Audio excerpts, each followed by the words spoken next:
কেমন আছেন সবাই? আমাদের ইটালিয়ান ভাষা শিক্ষার ফ্রি কোর্স ইতালিয়ানো ফাচিলেতে আপনাদেরকে স্বাগত। আজকের আমাদের ক্লাসটি হচ্ছে আমাদের চতুর্থ ক্লাস, কোয়ার্তা লেzione। আজকেও আমরা কিভাবে শব্দ গঠন করতে হয় সেটা দেখব, সেটা শিখব। এবং আমরা বলতে পারি যে আমরা প্রায় শেষের দিকে চলে এসেছি ইটালিয়ান ভাষা শব্দ গঠনের শিক্ষার বিষয়ে। এরপরে আর তেমন কিছু থাকবে না।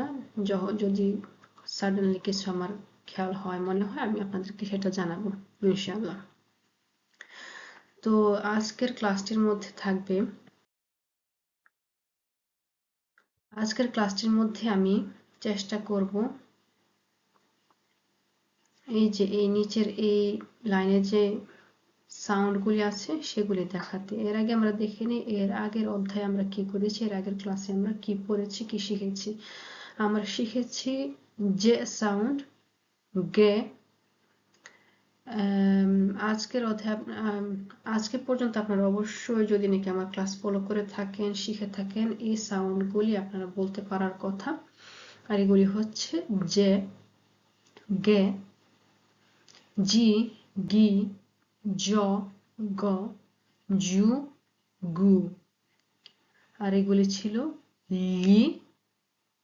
আবার এটা হচ্ছে গ্ল, গ্লে, গ্ল, গ্লু। শুধুমাত্র জি-এল-ই এর ক্ষেত্রে হয় লি, জি-এল-ই এর ক্ষেত্রে হয় লি। জি-এন এর সাউন্ড ঞ, জি-এন এর সাউন্ড ঞ। এগুলি আমরা এর আগের অধ্যায়ে দেখেছিলাম। আজকের ক্লাসের মধ্যে আমরা পড়ব এস-চি। এস-চি একসাথে থাকলে কিরকম হয় সাউন্ডটা।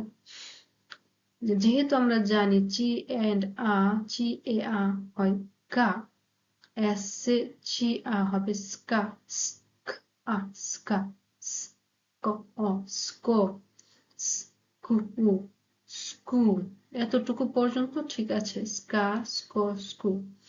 কিন্তু যখন আমরা এটাকে সাউন্ড বানাতে যাই, তখন আমরা এটার সাথে একটা আই অ্যাড করতে হয়। তো এখানে হবে এস-চি-ই অ, শ। যেমন আমরা বলেছিলাম চি-ই অ হয় চ, যেহেতু চি-ই অ হয় চ, এস-চি-ই অ হবে শ, শ, শা। এটা শিয়া না।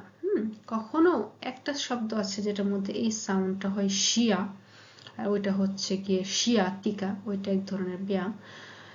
আদার দেন দ্যাট এটা সবসময় হয় শা।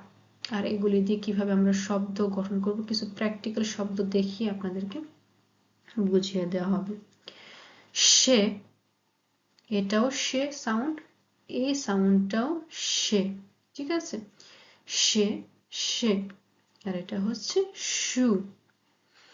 স্কা, স্ক, স্কু, শ, শা, সে, সে, শু। যেটা বলছিলাম, আজকে আমরা আমাদের আজকের ক্লাসের বিষয়বস্তু হবে এই সাউন্ডগুলি, স্কা, স্ক, স্কু, শ, শা, সে, শু। আমার রেকর্ডিং এ একটু সমস্যা হয়েছিল, সো এটা একটু কাট করতে হয়েছে। কিছু উদাহরণ দেওয়া হচ্ছে এখানে। scatola, scoglio, scudo, sciupare, lasciare, conoscenza, scienza, sciopero। scatola, box, scoglio, cliff, এটা অর্থ cliff, scudo মানে শিল্ড, sciupare কমে যাওয়া, lasciare এটা হচ্ছে গিয়ে রাখা অথবা ছেড়ে যাওয়া, conoscenza জ্ঞান, নলেজ যেটা, conoscenza নলেজ, বাট এটা মানে শুধু একাডেমিক নলেজ না, বাইরের নলেজ, যেমন জ্ঞান, যেটাকে জ্ঞান বলে, conoscenza মানে জ্ঞান, scienza বিজ্ঞান, sciopero হরতাল যেটাকে বলে, ঠিক আছে। সো এগুলি হচ্ছে কিছু উদাহরণ এখানে কিভাবে আমরা সাউন্ডটা ইউজ করব।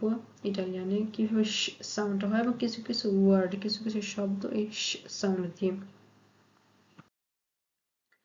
একটা ইন্টারেস্টিং বিষয় আমি চেয়েছি আপনাদের সাথে শেয়ার করতে, কারণ শব্দ গঠন, গ্রামার, আমাদের এই পর্যায়টা, এই যে এই চ্যাপ্টারটা বা বলতে পারবো যে এই পার্টটা, হ্যাঁ এই পার্টটা ভাষার শিক্ষার এই পার্টটা সম্পূর্ণ আমি গ্রামারের জন্য রেখেছি।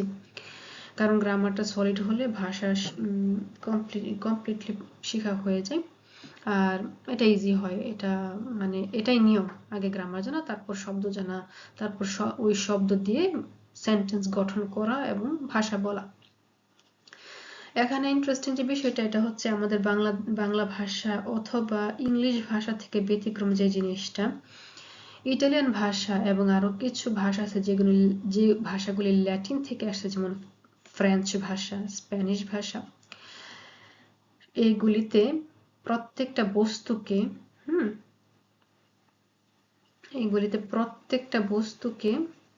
লিঙ্গ বা জেন্ডার ভেদে ভাগ করা হয়। মানে প্রত্যেকটা জিনিস, মানুষ শুধু না, প্রত্যেকটা বস্তু, কি বলবো এখানে, বটল, চেয়ার, ফ্যান, বই, খাতা, কলম, বাড়ি, ঘর, রাস্তাঘাট, সবকিছুরই একটা লিঙ্গ আছে। লিঙ্গ আছে বলতে এটা লিঙ্গ বুঝিনি তো, ইটস নট লিঙ্গ যেরকম আমরা বুঝি।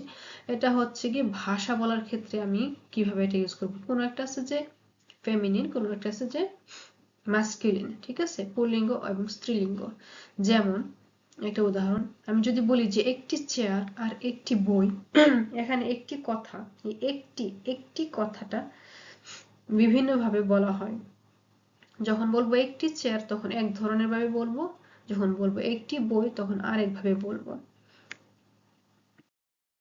যেমন un libro, একটি বই, এখানে কিন্তু একটির ক্ষেত্রে আমি ইউজ করেছি un libro, একটি বই। una sedia, একটি চেয়ার। লক্ষ্য করুন কিভাবে একটি শব্দ এখানে হয়েছে এখানে হয়েছে una, কারণ সেদিয়া হচ্ছে কি স্ত্রীলিঙ্গ আর লিব্রো হচ্ছে পুল্লিঙ্গ। আমি এখানে আরো কিছু শব্দ দিচ্ছি, এটা যেমন জাইনো হচ্ছে উনো, একটি ব্যাগ বা ব্যাকপ্যাক, এটা জাইনো হচ্ছে ব্যাকপ্যাক। un amico, একটি ছেলে বন্ধু, un amico, একটি ছেলে বন্ধু। un amica, একটি মেয়ে বন্ধু, সাথে এখানে একটা অ্যাপস্ট্রফি। এই una যেটা নাকি আর্টিকেল ইনডেটারমিনাতো, এটা আমরা পাশাপাশি আর্টিকেল ডেটারমিনাতো আছে যেমন লা, লে, ওইগুলি মানে সিঙ্গুলার, প্লুরাল, সেগুলির ক্ষেত্রে ওইগুলি আমরা শিখব পরবর্তী ভিডিওতে। এটা হতে পারে নেক্সট ভিডিও, হতে পারে কয়েকটা ভিডিওর পরে, কারণ এই উনা, লা, লে, এটা চ্যাপ্টারটা অনেক বড়, এটা ক্লাসটা অনেক দীর্ঘ হবে। আর এটাই হওয়া উচিত, কারণ এই সময় নিয়ে না শিখলে এটা আসলে প্রপারলি হবে না। তো আমার মনে হয় যে এই বিষয়টা আপনাদের কাছে নতুন লেগেছে। যারা ইটালিতে আছেন তাদের কাছে অবশ্যই নতুন না, জানেন, তারপর হয়তো কিছু ক্লারিফিকেশনের দরকার ছিল। যারা বাংলাদেশে আছেন অবশ্যই এটা নতুন, যেমন আমার নিজের কাছে নতুন ছিল। তো এই আশা করি আপনাদের কাছে ভালো লেগেছে আজকের ক্লাস। আর ভালো লেগে থাকলে লাইক করেন, আরো ক্লারিফিকেশন দরকার হলে কমেন্ট করতে পারেন। আর যাদের দরকার হবে, মনে করেন প্রয়োজন আছে, কেউ ইটালিতে আসবে বা ইটালিতে আছে, নতুন করে ভাষা শিখতে চাচ্ছে, তাদের সাথে শেয়ার করতে পারেন এবং আমার চ্যানেলটা সাবস্ক্রাইব করেন, সো দ্যাট আমি আরো কন্টিনিউ করতে পারি। থ্যাংক ইউ, অনেক ধন্যবাদ, ভালো থাকবেন, আসসালামু আলাইকুম।